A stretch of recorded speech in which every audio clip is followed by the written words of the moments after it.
សួស្តីបងទាំងអស់គ្នាថ្ងៃនេះខ្ញុំមកលំអិតអំពីការធ្វើប្រេងដូងត្រជាក់បន្តិចចាសម្រាប់បងដែលគាត់ធ្វើអត់ទាន់បានឬក៏គាត់ស្ទាក់ស្ទើរចង់ធ្វើបន្តិចអត់បន្តិចចាខ្លាចធ្វើខុសទៅខាតដូងចាថ្ងៃនេះខ្ញុំចង់មកលំអិតគឺវាអត់មានអីពិបាកធ្វើប្រហែលទេមានបងជាច្រើនដែលគាត់ធ្វើតាមនឹងខ្ញុំហើយគាត់ធ្វើបានផលហើយគាត់ធ្វើតាំងលក់ទៀតហ៎ចាប្រេងដូងត្រជាក់នេះអត់ពិបាកធ្វើទេជាពិសេសដំបូងហ្នឹងគឺបងរតាដូងណាដែលទុំល្អដុសប្លុកដុសកាពីងចឹងមកគឺធ្វើចេញល្អមែនតែនហើយចំពោះខែក្តៅវិញគឺសឹងថាធ្វើឲ្យដាក់ចោលហ្មងគឺចេញហ្មងចាឲ្យតែធ្វើតាម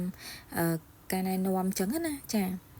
ហើយចំពោះការធ្វើគឺបងប្អូនធ្វើចាប់ពី1គីឡូឡើងកុំធ្វើកន្លះគីឡូអីវាចេញតិចហើយពិបាកយកទៀតធ្វើចាប់ពី1គីឡូទៅ2គីឡូឡើងងាយស្រួលពេលដែលវាកចេញជាប្រេងទៅងាយស្រួលក្នុងការបង្ហូរយកប្រេងដូចក្នុងរូបភាពនេះអញ្ចឹងណាគឺយើងបង្ហូរវាអញ្ចឹងបងប្អូនធ្វើដូចនាងខ្ញុំប្រាប់ទៅនឹងទទួលបានផលហើយបានប្រេងដូងសុទ្ធប្រើខ្លួនឯងផ្ទាល់ដៃទៀតអញ្ចឹងធ្វើដោយផ្ទាល់ដៃខ្លួនឯងហើយញ៉ាំខ្លួនឯងផ្ទាល់គឺមានទំនុកចិត្តហ្មងចានេះខ្ញុំធ្វើជ្រក់10ទូដបហ្នឹងចំណុះ100 ml បើសិនជាបងណាដែលគាត់អត់មានពេលធ្វើអីគាត់ឲ្យខ្ញុំធ្វើឲ្យក៏បានដែរខ្ញុំធានាថាខ្ញុំធ្វើថ្មីរហូតចាបងប្អូនកំងចឹងគឺខ្ញុំចាប់តាមធ្វើថ្មីរហូតមកខ្ញុំអត់មានធ្វើទុកទេចាយ៉ាងច្រើនធ្វើតែ1លីត្រឬកន្លះលីត្រអីទុក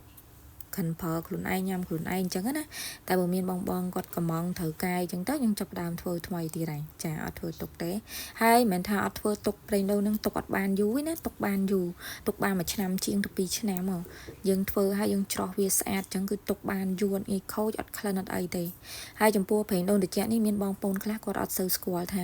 ប្រេងដូងត្រជាក់ឲ្យប្រេងដូងក្តៅនឹងវាខុសគ្នាបែបម៉េចចាប្រេងដូងត្រជាក់ឲ្យប្រេងដូងក្តៅនឹងខុសគ្នាត្រង់ថាទី1ពណ៌ហើយនឹងក្លិនពណ៌ប្រេងដូងត្រជាក់ដែលយើងចំណាញ់បែបត្រជាក់លេខ1ហ្នឹងគឺថ្លាឆ្វង់ដូចកញ្ចក់ចឹងហ្មងសាច់ប្រេងរបស់យើងហើយក្លិនវាឈ្ងុយដូងស្រាលស្រទន់អត់ឈួលខ្លាំងទេតែបើសិនជាប្រេងដូងក្តៅដែលយើងចម្រាញ់នៅលើភ្លើងរងាស់តវាចេញជាប្រេងគឺក្លិនវាឈួលដូងខ្លាំងមែនតើធំក្លិនដូងហ្មងដើរគៀកគេគឺក្លិនហ្មងបើសិនយកមកលាបសក់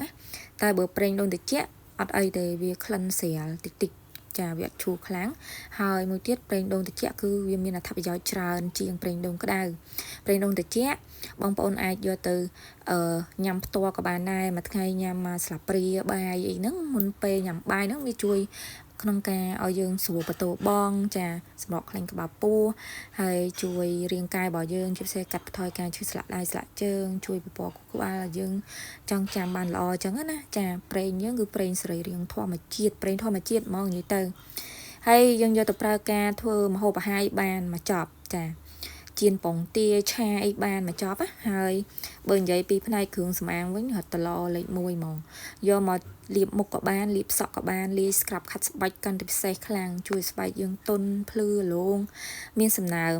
ជួយការពារស្បែករបស់យើងកុំឲ្យមានការរោលរមាស់ចឹងណាបង